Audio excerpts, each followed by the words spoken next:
Today we're going to talk about, I mean, I don't know who Corey Pop is, but apparently this was a solid video on Marcellus Williams. We can use this as an anchor to cover the story. Let's take a look. Currently awaiting execution. 7 years ago, the DNA on the murder weapon was finally tested and proved it was not his. Whoever handled this knife left DNA.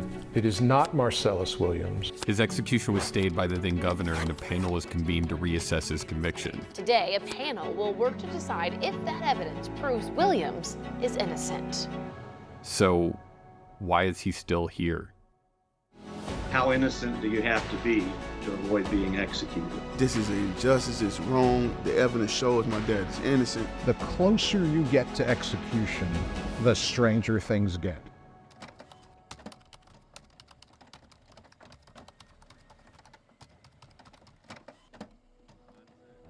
This interview remains the only one Marcellus has been able to give on camera from death row. Right now, as you see, I'm sitting in prison on death row. My friend Noah did it 6 years ago while working on a documentary about Marcellus' son's boxing career. He's aspiring to be the champion. I believe, and he feels that if given a chance, he will be the heavyweight champ. I'm his only child, his son.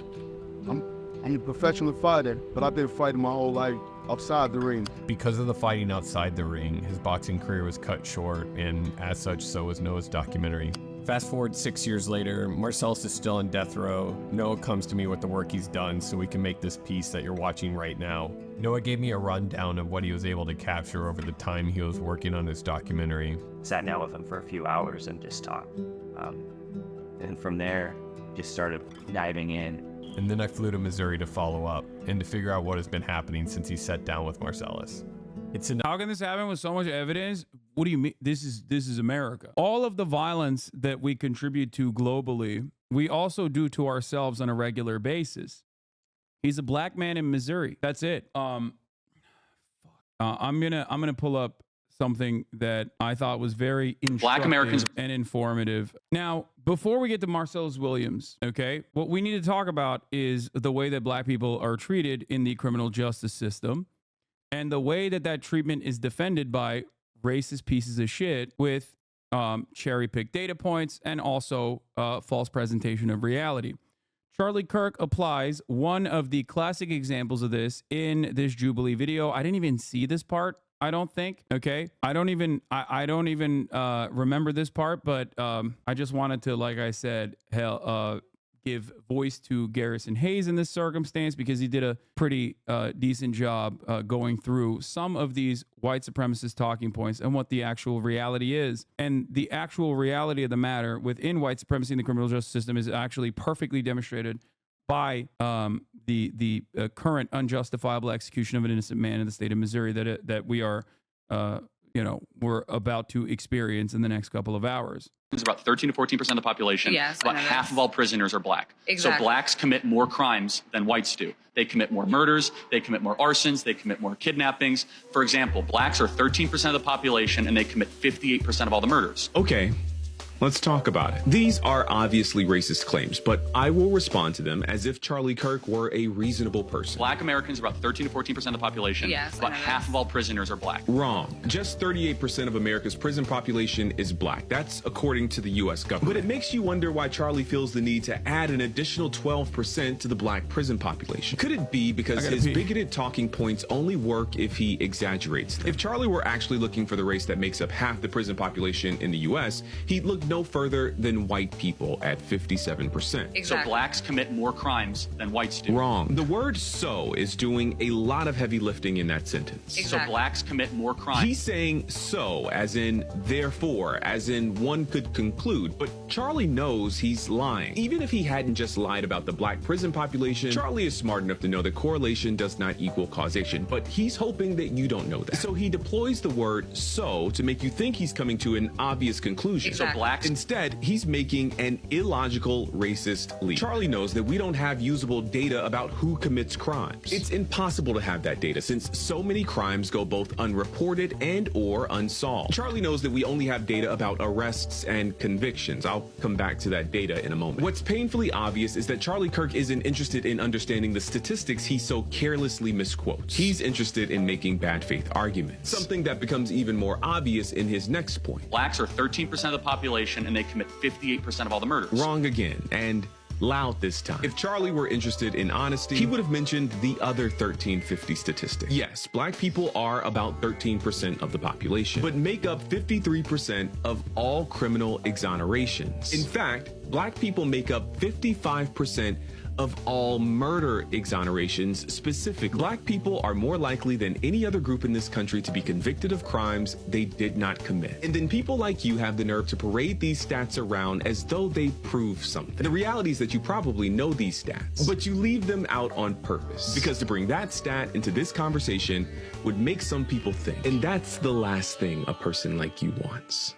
I disagree. I think he doesn't know those stats. But if he did, he also wouldn't mention them. But the reason why I obviously wanted to talk about this is because you have another real life example of an innocent black man who is going to be executed when virtually everyone understands that he is not guilty of the crime that he is about to be executed for. Okay? It is an unfortunate, unimaginable cruelty that happens quite frequently in this country. It's one of the major reasons why I routinely talk against capital punishment, against the death penalty, and yet here we are in the United States of America doing it all over again.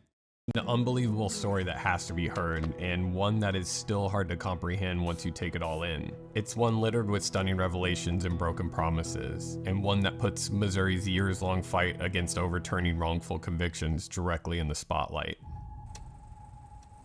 All right, before we get into the rest of the story, I just wanted to take a minute to say thanks for being here. This video you're about to watch is the culmination of months of work and years of work by a friend of mine before that. None of this would be possible without you and without today's sponsor, Delete Me. The amount of information out there on everyone in this video and everyone that I research regularly is kind of alarming, all available at just a few clicks. The same actually goes for my own, which I kind of found out about after running Delete Me's thorough I'm literally gonna let him run his ad, chat. Come on. This is a fucking search. Months ago, I had personally sent emails this is a very well thought out from certain sites I had found it on. This is a very well thought out piece of journalism that this person has put together. I think it's appropriate. More from data brokers that didn't even know existed. These profiles included things like social security numbers, recent addresses, information about my relatives, and a lot more. The first search they did here reviewed 2,000 listings and removed dozens of them on my behalf. Not only that, but they're going to routinely check to make sure my information isn't getting onto new sites and to new data brokers. And if it does, they're going to remove it on my behalf. On top of sponsoring this video, they're offering anyone who signs up 20% off using the link in the description below. Just go to joindeleteme.com/CoreyPop and use promo code CoreyPop at checkout for that 20% discount. If you're someone who worries about who has access to your data and what they might do with it, including harassment and identity theft, then let Delete Me take care of that for you. Now, let's get back to the story. On August 11th, 1998, Felicia Gale, a 42-year-old former reporter for the St. Louis Post-Dispatch, was brutally murdered in her home in St. Louis, Missouri. She had been stabbed over 40 times. The knife lodged in her neck in a burglary.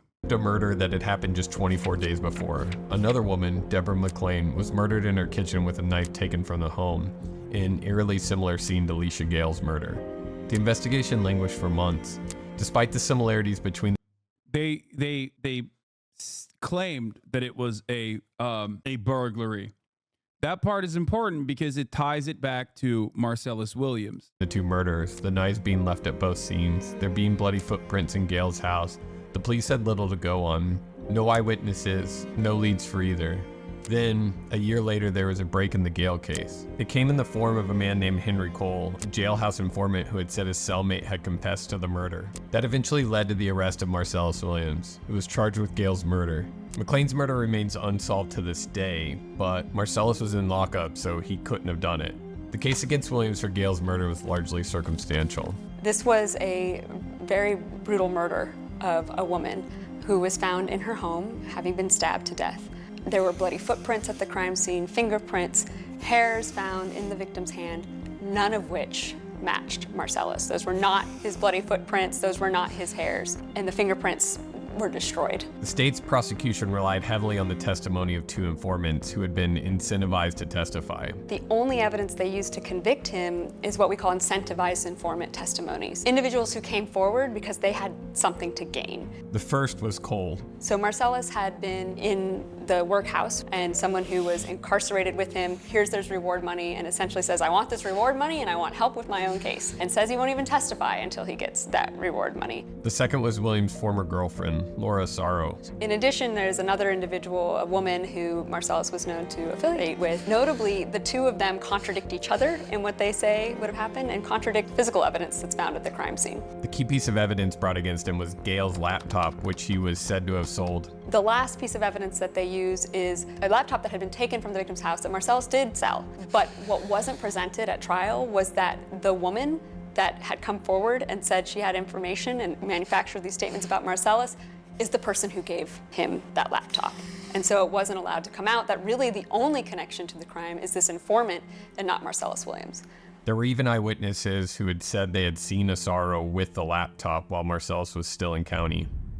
Usually in death penalty cases, the evidence of guilt is overwhelming, and the only real issue you can litigate in most cases is whether the death penalty was appropriately given. This case was different in that the evidence that they used to convict him was pretty thin and questionable. All of this should have been easy to poke holes in for most attorneys, but these problems continued at trial. Since his conviction, Williams has argued in several motions that he received ineffective counsel during the trial, which came from a public defender assigned to him.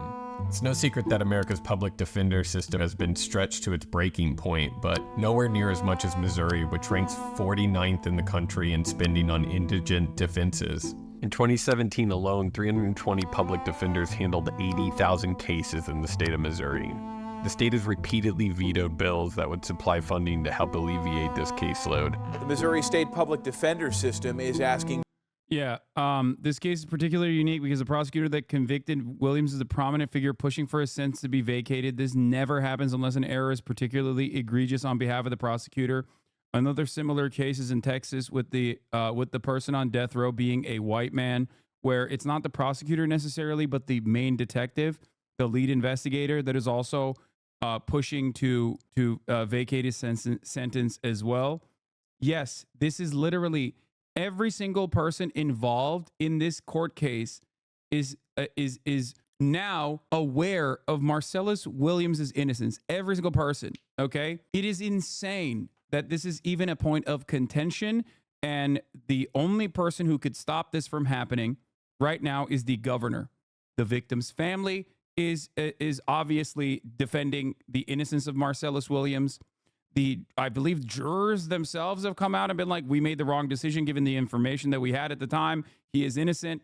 The only person who can pardon Marcellus Williams and stop him from being executed by the state is the governor of Missouri. The problem, however, is that the governor of Missouri yesterday came out and said he will not stop this execution. For more taxpayer money. They say thousands of defendants are... No, Biden cannot stop this execution. He could call the governor and tell him to stop this execution. He could use the bully pulpit, but he cannot directly, legally stop this execution. This is a state-level crime, okay? In the United States of America, the president can pardon crimes only at the federal level. The only person who can stop this is the current governor of Missouri. Waiting lists because the office does not have enough attorneys to represent them. It leaves people like Williams with inadequate counsel in inevitable outcomes like wrongful convictions. Preparing a case for trial takes hundreds of hours if done properly. And if not done properly, then we end up with all these wrongful convictions. At jury selection, Marcellus ended up with a mostly white jury when the prosecution struck 6 of the 7 qualified black jurors.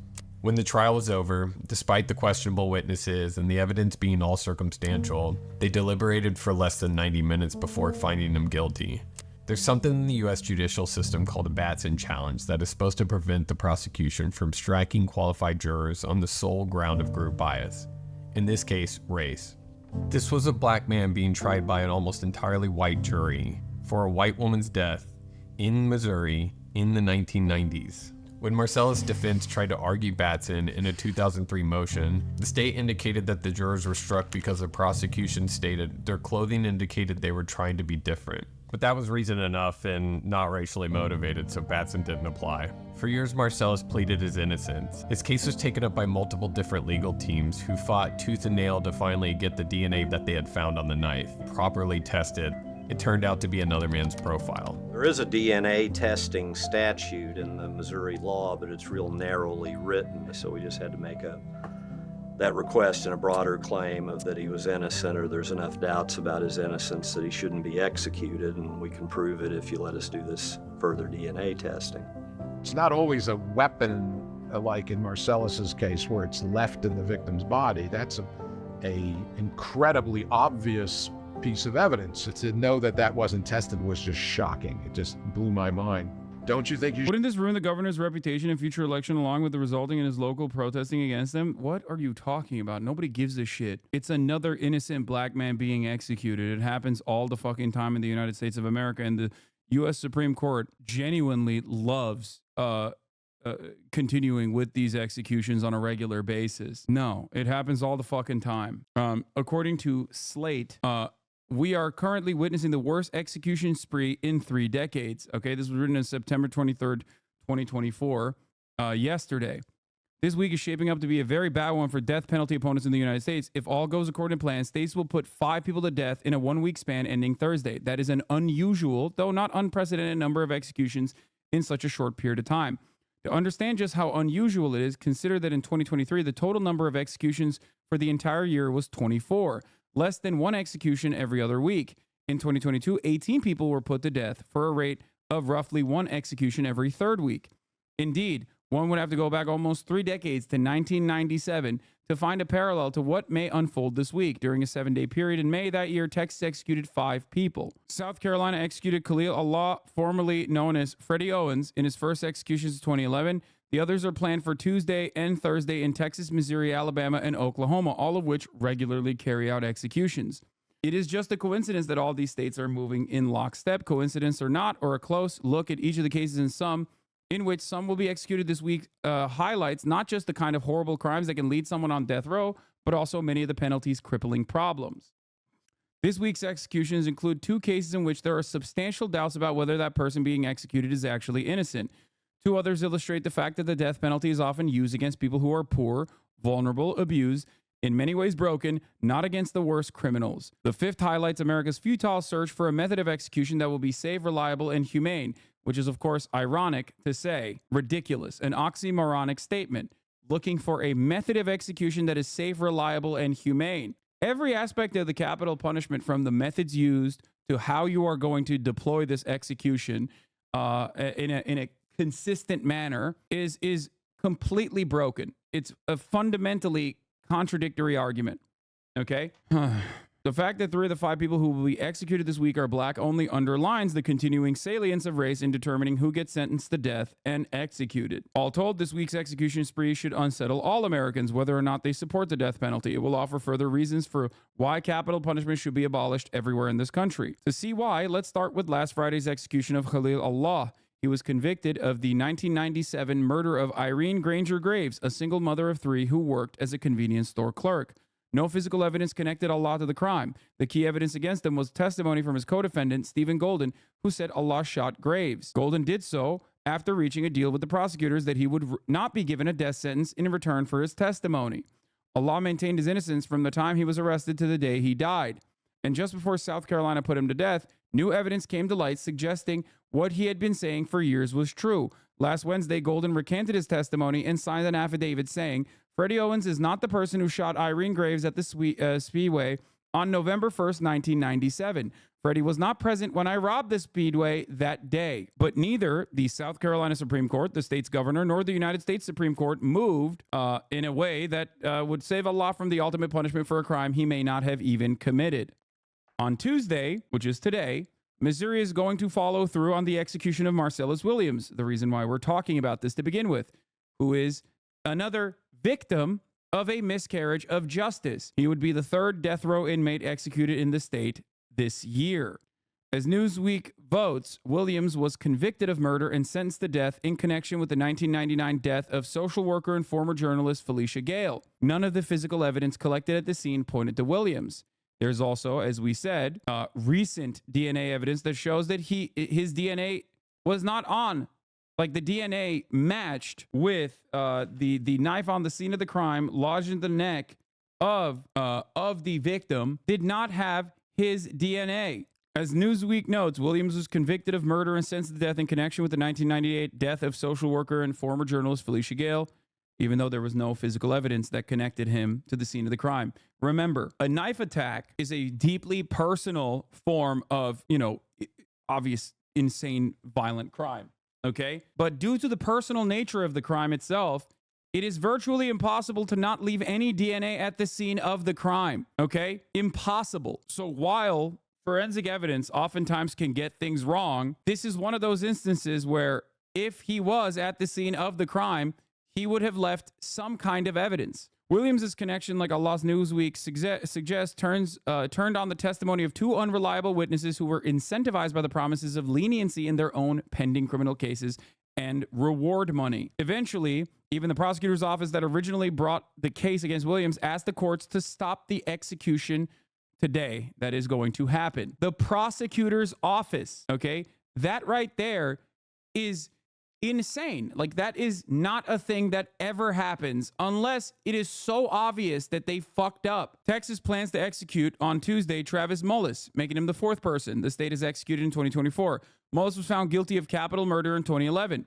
He was accused of sexually assaulting his 3-month-old son, Elijah Mullis, then stomping his head and choking him, resulting in death. No one contends that Mullis is innocent of that horrible crime, but his case shows the way that America's death penalty is used against troubled and vulnerable people.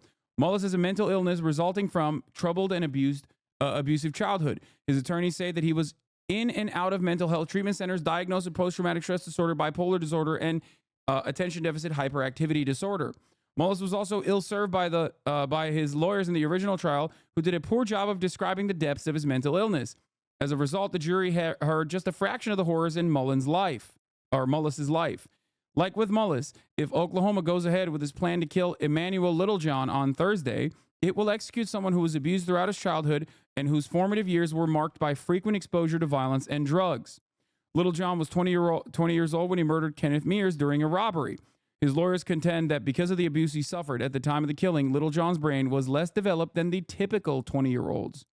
In addition, they note a death sentence in a case with similar facts hasn't been handed down in more than 15 years. Those facts convinced a majority of the members of the Oklahoma Pardon and Parole Board to recommend that the governor commute Littlejohn's sentence. Finally, this week, Alan Eugene Miller is scheduled for a second trip to Alabama's death chamber. In 2022, the state failed to complete its first execution attempt using lethal injection when they were unable to access a vein. They tried to kill him in 2022. They failed to do so. And now he's back in. I feel like even in medieval times, it's like if you were able to evade certain death by the executioner, like you probably should get a fucking, you probably should not be executed, I don't know. Miller joined a long list of people whose executions by lethal injection were seriously botched. Now Alabama plans to kill him using nitrogen hypoxia. They're going to suffocate him to death. It would only be the second time that this method has been used anywhere in the country. The first time was in January of this year when Kenneth Smith was executed. It did not go well. Witnesses say Smith suffered greatly. 5 executions in 7 days will give America a vivid picture of what happens when the state kills. We should take this opportunity to consider whether we want to continue using unreliable methods of execution, risking killing people who just might be innocent, or are the victims of abusive childhoods or mental illness, or who get a death sentence because of their race or the race of their victims. A lot of people mistake justice for vengeance. Justice is not vengeance. The goal of the justice system is to ensure that these crimes do not happen again, okay? killing someone is not justice. It's simply vengeance. That's it. That's it. And it completely goes against the principle behind the criminal justice system. I have always been an opponent of the death penalty, of capital punishment. I find it to be truly unconscionable. I think it's like yet another glaringly obvious example of the hypocrisy demonstrated by people who claim to be pro-life. It is completely unacceptable. It is barbaric. And the fact that it still exists in the United States of America, which is a standalone country, by the way, in comparison to other OECD nations, is ridiculous. But we are a truly barbaric nation, okay? We are an incredibly draconian nation. Our attitude towards punishing crimes is insanely out of whack. The goal of the criminal justice system is supposed to rehabilitate people who have done horrifying things, okay? No matter how wrong those crimes may be, you should not stray away from your overarching goal of rehabilitating every single person. Now, there are certain instances where at least modern medicine is incapable of truly rehabilitating certain people that have conducted certain crimes, okay? But that should not stop us from trying to find active solutions, adequate solutions to these problems. It does not mean that someone who has like killed a baby after raping them gets to walk away free, okay? That is not the argument here. That is not the argument at all. But the argument should be that every single person, because the overwhelming majority of people that are currently in prison are not there for raping and killing a fucking baby, okay? If you're anti-murder, you absolutely should be anti-murdering people in the hands of the state. That's lib shit, says Socialist Conscience. Yeah, it's liberalism to say that state-sanctioned murder is wrong. I know. Well, I guess I'm a fucking lib then. Except it's not lib shit. Liberals love this too, okay? Most liberals don't give a fuck about this kind of thing. Why can't we just put down the criminal subhuman scum? Well, here is the reason why we shouldn't do that. Because 55% of black people, or black people comprise 55% of all people that are unjustifiably put forward as perpetrators of murder. Don't you consider that to be a significant wrong? A lot of people get falsely claimed of crimes that they did not commit. What are we talking about? Out of those who are incorrectly convicted of murder, 55% of them happen to be black. Since 1973, at least 200 people have been executed in the U.S. who were later exonerated, most of which could have been exonerated before their deaths, and some of them were and were still executed. And those are only the instances that we know of with conclusive evidence of their innocence. What's really funny about a lot of liberals is they love talking about how racist Donald Trump is and even point to fucking the Central Park 5 execution ad that Donald Trump took out on the New York Times, but then fail to consider that they're behaving in the exact same way. The same principle exists here. You should test it before you execute this man. Went through the evidence. I produced my analysis, which was pretty simple. There was a clear male profile on the handle, not Marcellus Williams. You know, to me, that seemed sufficient to reopen the case. This went on for months without any movement, no evidentiary hearings, no chance to present this new evidence. Then, at the last minute, just hours before his execution, the Governor Eric Greitens decided to stay his execution. Marcellus Williams would be dead tonight without Governor Eric Greitens issuing a stay of execution. Marcellus remembers that day. I was like maybe a couple of hours away from being executed. I actually seen the execution team go into the little room, you know, with their little materials. I had already came to grips with that.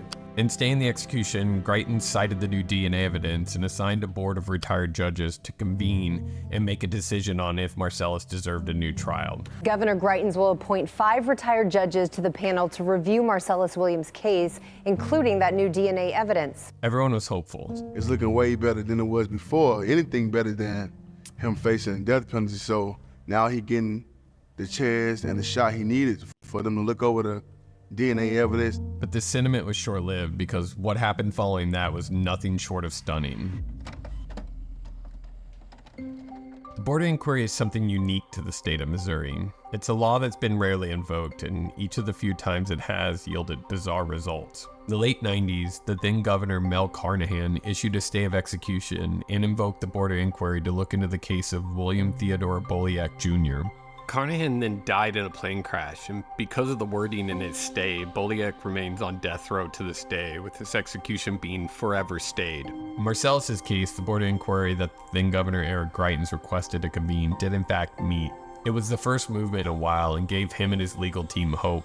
Are you hopeful now with this board inquiry? I'm hopeful, but I don't believe or trust in the judicial system. But I'm hopeful that some good will come out of it one way or another. And I'll just leave it at that. Marcellus's hesitation here, born of a lengthy and complicated legal process that had kept him behind bars for years, proved to be prescient. This hope was indeed short-lived because as the board began to meet, something happened. Missouri Republican Governor Eric Greitens once considered. Yeah, the only other group that could potentially halt the execution is the U.S. Supreme Court, which it, of course, as of literally 5 minutes ago, declined to halt the execution of Missouri death row inmate Marcellus Williams, knowing full well of his innocence. A lot of people will be like, oh, I don't understand. Like, what's the purpose here? Like, what's the reason? It's because they're bad people. They're evil people, and they like doing evil shit. That's it. There's literally no other justification for this, okay? It's because they are evil people. The Supreme Court loves it. They love defending the execution of black men. There is no other way. There is no other way to fucking point to this reality. Just literally, if you know anything about the United States Supreme Court, you know this, okay? They do this all the fucking time, specifically intellectually disabled black inmates. They love that shit. Yeah, Antonin Scalia, they say it out loud. Mere factual innocence is no reason not to carry out a death sentence properly reached. I repeat, mere factual innocence is no reason not to carry out a death sentence properly reached, okay? A miscarriage of justice is not a miscarriage of justice at all as long as the death sentence was properly reached. It does not matter. We will execute innocent people as long as the court proceedings were properly conducted. I mean, if you think that that is the worst thing that Antonin Scalia has said, that's Antonin Scalia, who has justified the use of torture in the United States Supreme Court by pointing to 24, a fictional work, by claiming that if there was a terrorist that wanted to nuke DC, like in the television show 24, and torture was the only method to get the information out of him, of course you'd be pro-torture. Or Antonin Scalia, who also once famously made the slippery slope argument about gay people getting married. If gay people can get married, then what's next? What if they want to marry dogs? That is literally, both of those things are things that Antonin Scalia said and did and defended, positions that he said and publicly defended in dissent. And you can learn about this in an introductory constitutional law class, as I did when I was in college. A rising star in the GOP has just resigned this afternoon amid an impeachment effort sparked by a pair of scandals. Today, I am announcing that I will resign as governor of Missouri, effective Friday, June 1st at 5 p.m. When former Missouri Governor Eric Greitens issued that stay, he impaneled a special board to examine the facts of the case and make a recommendation. But then a personal scandal forced Greitens out, leaving the board in jeopardy and the future of Marcellus Williams entirely unclear. The governor who succeeded Greitens, Mike Parson, came in as someone tough on crime, which caused many to believe the board was in jeopardy. I remember CBS coming into town saying, what's going to happen with Marcellus Williams? Will you keep the Board of Inquiry still intact? And he said, I'm going to let them do what Greitens set them up to do. Now, if you think Governor Parson is a man who doesn't utilize the pardon power, well, you'd be wrong. He has utilized the pardon power. The governor of Missouri, Governor Mike Parson, I almost called him Mike Pardon. It's just, he doesn't like to use it against certain people. Here is Missouri governor pardoning the St. Louis couple who aimed guns at protesters during the Black Lives Matter protests. If you recall, Mark and Patricia McCloskey, who gained prominence for confronting demonstrators, had each pleaded guilty to a misdemeanor charge. They were pardoned. The Missouri governor shortens the DWI prison sentence of former Chiefs Assistant Coach Britt Reed. Missouri Governor Mike Parson on Friday shortened the prison sentence of former Kansas City Chiefs Assistant Coach Britt Reed for a drunken driving crash that seriously injured a 5-year-old girl. Yeah, you don't have to make this shit up. They give you plenty of evidence, okay? I know the board was canceled. Will they meet? Will they make a recommendation to you? And what will you do then? I would assume they would. I've heard they're not going to. So I think once they make that recommendation, if they do meet, then we'll discuss that at the time. And now we found that that's not the case. Parson, of course, dissolved the board, ending the state's years of work towards Marcellus obtaining a hearing. After everything Marcellus had been through, for his case to once again be thrown into turmoil for things outside of his control seemed unbelievable. How did the scandal-plagued governor of Missouri's resignation essentially ruin Marcellus's chances at freedom? The funny thing about Parson's tough on crime stance and these actions are that they only seem to apply to certain people in certain cases, further confounding how justice works within the state of Missouri. Parson has been granting pardons and clemency at an exceptional rate, more than any governor of Missouri since the 1940s. But this has a specific political tint to it. Parson. It's just odd. Oh, he covers this. Never mind. Okay, it's just odd because he has given out a lot more pardons than most other governors. So why is it that in this circumstance, when there's a dude who is straight up innocent, he is refusing to pardon him? Since clemency only comes for people like Mark and Patricia McCloskey, the couple who became famous for waving guns at Black Lives Matter protesters. Missouri Governor Mike Parson's office confirms his recent group of pardons and commutations include Mark and Patricia McCloskey. The St. Louis couple made national headlines last summer when they waved guns at demonstrators in their Central West End neighborhood. As of August 2022, 90% of Parson's pardons have been white petitioners, which when you look at the demographics of those incarcerated in the state seems nearly impossible. For those outside of Parson's purview, the justice system seems... Let's just hold on. I need you to understand one more time this fact. As of August 2022, 90% of the governor of Missouri, Parson's pardons have been white petitioners. Pardons have been white petitioners, which when you look at the As demographics to, of those incarcerated in when you look at the demographics, white people comprise 55% of the Missouri jail population. The state seems nearly impossible. For those outside of Parson's purview, the justice system seems to lean its full weight on them. Parson dissolved the board of inquiry looking into Marcellus's case and took no further action.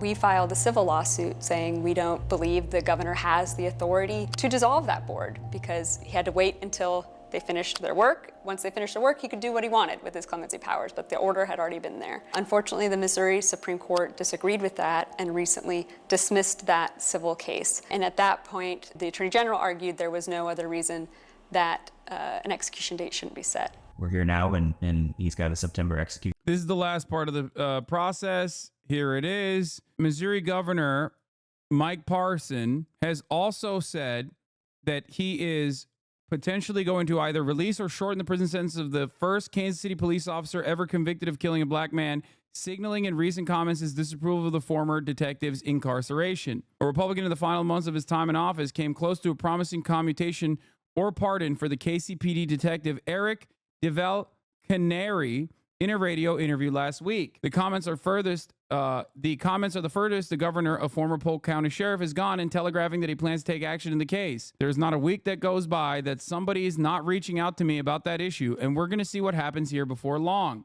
I'll leave it at that. But you know, I don't like where he's at. I'll just say that. DeVal Canary was found guilty at a trial in Jackson County in 2021 on charges of second-degree involuntary manslaughter and armed criminal action in the killing of 26-year-old Cameron Lamb. DeVal Canary is currently serving a 6-year sentence after shooting Lamb as Lamb was backing up his pickup truck into his garage. DeVal Canary is believed to be in custody in an out-of-state prison after previously being held in state prison in Fulton. The Missouri Supreme Court has declined to overturn his convictions, leaving commutation and pardon by the governor as his only viable option to leave prison. All of this speaks to how baffling the system in the state of Missouri is. Missouri is one of the more difficult legal systems to navigate, in particular because of the opposition that every innocence case has faced. Even when clear and convincing evidence emerges in a case, overturning a wrongful conviction here is an uphill battle. I had a case, it wasn't a death row case, where the guy, to the two witnesses who identified him as killing this guy, both recanted their stories. We tried to get it back in front of the trial court here in Kansas City. The state opposed it, and the judge said, I can't hear this. Denied. And he's still in prison. We're still trying to get him out. The appeals process in the United States is already a lengthy and complicated one, but in Missouri it is especially tough. There's strict filing deadlines, limited resources for post-conviction investigations, procedural barriers, restrictive criteria for DNA testing, and a high bar for introducing new evidence. You can have a winning case and the court won't hear it because of a procedural default. And that happens time and time again. It's happened in Missouri numerous times. The guys have been executed without really any meaningful review of their cases because of that. All of these hurdles have directly hindered Marcellus Williams' pursuit of the truth. In Marcellus's case, we were not necessarily defaulted on a lot of stuff, but we were thwarted at every turn in trying to get court authorization to get access to evidence that could exonerate him. Procedurally and legally, the state of Missouri is set up in a way that continually thwarts attempts to seek justice. But the power the Attorney General holds in the state further complicates things and leads to horrific situations that honestly shocked me the further I went down the rabbit hole. The Attorney General's office in the state of Missouri has fought tooth and nail against every appeal and every hearing in the last several decades. When they fight it, they fight to just prevent a hearing from even happening. And that's what we see time and time again, this argument of finality over fairness. We just need to be done, and not that we just need to get it right. When you have an office that takes these really hardline approaches, there's not a lot of room for the facts or justice in those cracks in between. Combined with the laws the state has enacted over these years, it has caused so many problems for those arguing wrongful convictions. If you've got evidence that you got an unfair trial, or if you got or wrongfully convicted, it shouldn't matter that there's a procedural problem in the case. The court ought to hear it. Just a few weeks ago, the AG's office blocked the release of Christopher Dunn, who had served 30 years for a crime he didn't commit. Our top story, he was just minutes away from walking free. The 11th hour move by the Missouri Supreme Court, halting the release of Christopher Dunn. A circuit court judge overturned his conviction on the basis that both eyewitnesses had recanted their stories. Dunn was set to be released, only to have Missouri's current AG, Andrew Bailey, block it through the Missouri Supreme Court. On Monday, a St. Louis Circuit Court judge overturned his conviction, but Missouri Attorney General Andrew Bailey appealed his release. On Wednesday, that same... Like, you have to understand, like, this is just straight white supremacy, right? Like, if you're asking what the fuck's going on, like, how do we get here? How does this happen? It is just pure, unfiltered, unvarnished white supremacy. That's it. Like, what purpose, what kind of threat does this person constitute to society that he must remain behind bars? Okay, even if he had actually fucking even if he actually did the crime at this point, like, even if he had actually done the crime after decades spent in prison, like, what threat does this person have? The only reason why you are spending government resources on this shit is because you want to, I mean, it serves the exact same purpose as like putting statues of the Confederate generals right outside of the courthouse. Okay. It is a constant reminder and a reaffirmation that this is a white supremacist criminal justice system and you should know your fucking place. Okay, that's it. That's it. Same judge overruled Bailey, but just as Dunn was about to get out, the Missouri Supreme Court halted it per Bailey's request. Kira says she doesn't understand why AG Bailey is fighting it so hard. All of this takes courage, and it's rare. And to see another part of the state try to slap that down and try to kill it, I just don't understand it. This comes just a week after Bailey attempted the same thing with Sandra Hemme, the longest held wrongly incarcerated woman known in the U.S. Hemme's conviction was overturned only to have her release blocked by Bailey. Eventually he was overruled and she was set free. In the wake of it, her attorney Sean Bailey said it shouldn't be this hard to free an innocent person. It's just going to show how bad the system needs to be reformed. It is broken. Absolutely. A judgment was made 35 days ago. She was innocent, but Attorney General Andrew Bailey fought her release in the courts until the judge ordered her release by 6 p.m. or he would hold the Attorney General in contempt. Despite his conviction being overturned, Dunn remained behind bars because of the Attorney General's petitions. We are overjoyed, and at the same time, we're also afraid to really exhale until Chris actually takes his first free steps. The human cost of these systematic failures is staggering. Collectively, Missouri's exonerees have served hundreds of years behind bars for crimes they didn't commit. Families have been torn apart, lives derailed, and why do AGs do this? Is it careerism? No, dude, it's white supremacy. That's it. It is white supremacy. That's it. There's nothing else. the true perpetrators were left to commit further crimes. She says no family should have to go through what Chris. The criminal justice system is built on the foundation of white supremacist values. That woman is white. That doesn't change the reality that for all of the other non-white fucking victims of the criminal justice system, you have to uphold law and order in the same degree, because you're going to kill a lot of black people that way. Christopher's family went through yesterday. She says tonight they're waiting and trying to keep hope as this entire legal process continues to play out. Marcellus' son knows all too well about this pain and the waiting, the keeping hope, the lengthy legal processes. My dad in this up situation, I'm really got to be there for him. You know what I'm saying? You got to let your dad know you love him. You know, get somebody their roses while they still alive. These people want to put all the pressure. They make the visits uncomfortable. They make the lawyers run around in circles. You know what I'm saying? It's just too much. Some studies indicate that 4 to 6% of the inmate population in America is actually innocent, which would mean that there could be hundreds more in Missouri behind bars for a crime they didn't commit. For a state that incarcerates its population at a rate higher than the national average and higher than most countries in the world, it needs to be sure it's getting these convictions right. Instead, it spent years railing against policies that would alleviate the... Do you get it? Do you understand? Can you explain how it's white supremacy and how it applies here? America never abolished slavery. They just simply legalized it in the form. They just simply legalized it in the form of the criminal justice system. The criminal justice system that was the criminal justice system that's historically been used and will continue to be used against overwhelmingly black and brown population.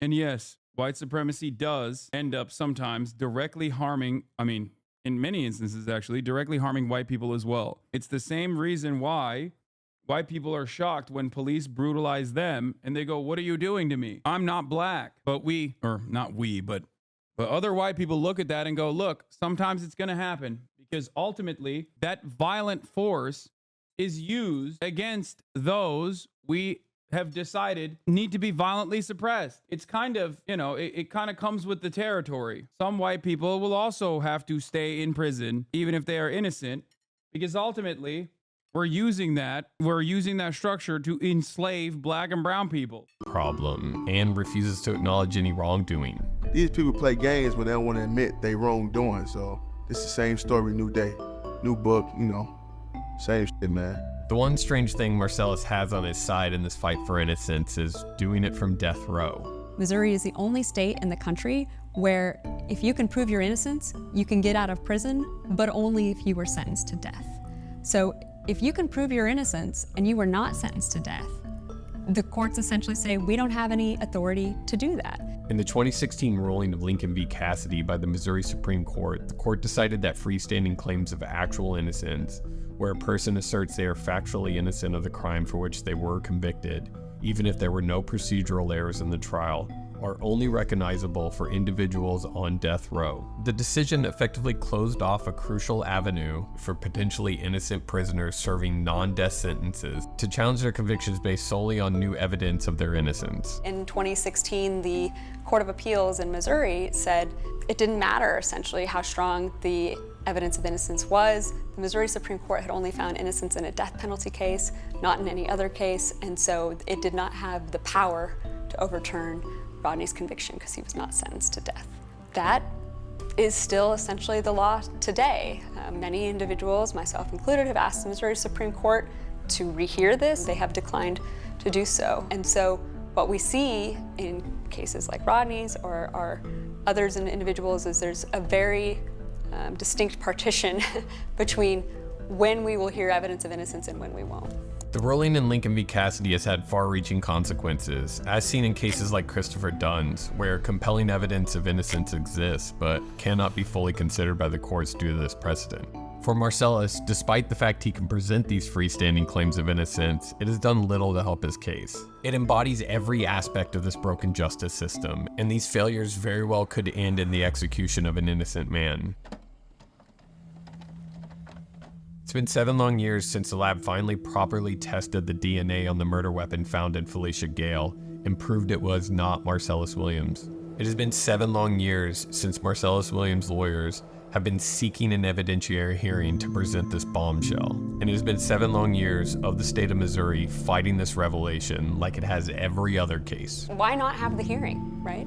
And the Attorney General's office has currently filed a motion to dismiss the prosecutor's motion to vacate. Shut the fuck up, dude. Shut the fuck up. Since an execution date has been set, it's too late, can't have a hearing. Finally, after the execution date was set, the state decided it would allow an evidentiary hearing for the DNA evidence. Then, the AG, Andrew Bailey, filed a writ of probation to dismiss the hearing. The court rejected this, and the hearing will still proceed on August 21st, but not for lack of trying. What's so disturbing about what's happening in Marcellus's case is that we have in January a prosecutor filing a motion to overturn his conviction on the basis of his innocence in January, and then just 6 months later, an execution date being set before a hearing on that motion has been held. It's a very real possibility that because of the speed in which the courts work, that the results of the evidentiary hearing will not be known until after Marcellus Williams is executed on September 24th. There's no coming back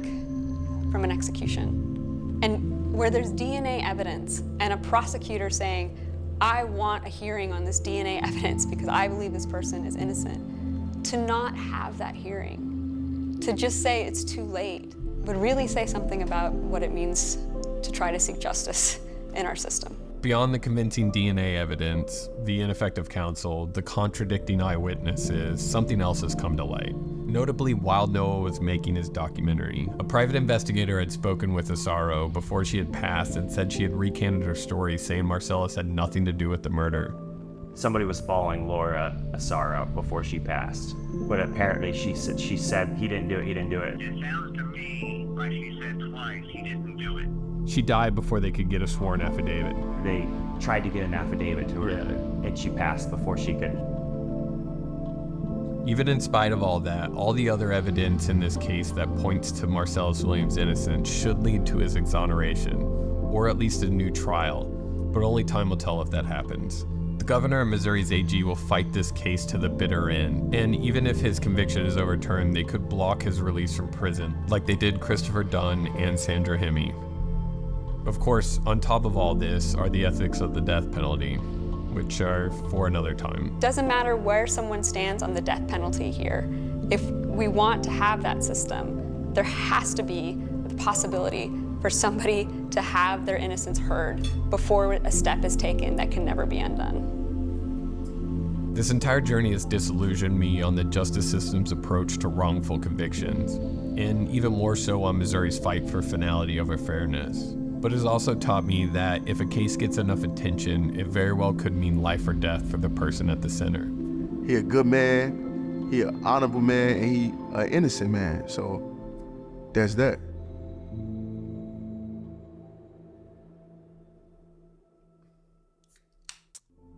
Yeah. Thanks again, Delete Me, for making this video possible. I just wanted to also say thanks to Noah and his crew and all the work they did. If you want to know how to get involved, people to donate to, petitions to sign, congressmen to annoy, I've included some links down below.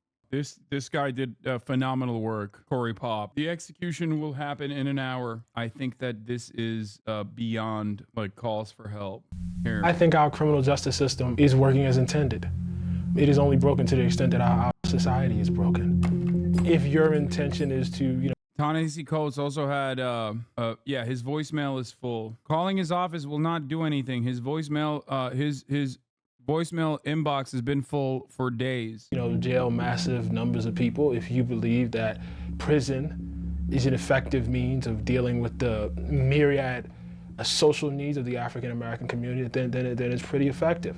In fact, there's a long history in this country of dealing with problems in the African-American community through criminal justice system, criminalizing social problems in a way that we don't do in other communities. For instance, if you looked at the research, you would find that somewhere around 60 to 70% of the people in prisons and in jails are suffering some sort of mental health problem. Upwards of 50%, go in there dealing with some sort of chemical dependency. Viewed from another lens, these are public health problems. One could look at, the massive number of African American men who are out of work and the intersection between that and prison. Or one could look at where prisons are located. And, you would find that a lot of times prisons are located in rural regions, where all other industries effectively shut down. And you might think of that as actually an employment problem and not a criminal justice problem. The enduring view of African Americans in this country is as a race of people who are prone to criminality. I mean, literally, we have the notion of black people as, criminals written into our Constitution. We have a fugitive slave clause, which effectively makes all the things that are normal for any other American in that period illegal for black people. To pursue your own freedom was illegal. Slavery, was enforced by the criminal justice system, the slave laws. It made, very, very ordinary things like learning to read effectively a criminal act. Frederick Douglass is an escaped slave. He's a criminal. He's stolen his body, as he says in one of his speeches. Harriet Tubman, is running a massive criminal conspiracy, stealing people. I know we all love Martin Luther King today, but in his time, by, the highest powers in the American justice system, Martin Luther King was viewed as a criminal, by J. Edgar Hoover. Arguably, perhaps by, the Kennedy administration and the Johnson administration. I say that because they signed off on the bugging, of his home and, wherever he was. The lens of criminal justice is the way this country has traditionally regarded black people. I don't know that anything is broken at all. The deeper question is, are we okay with something on the order of 4,000 African-American males per 100,000 being in jail? Are we okay with that? Are we okay with, there being a 1 in 3 chance for every, African-American male born in this generation of eventually doing some sort of time in prisons and in jails? Are we all right with that? And that goes to the deeper question of, are we all right with black people in the position that they are in our society? Or do we have some sort of, long-term commitment to justice?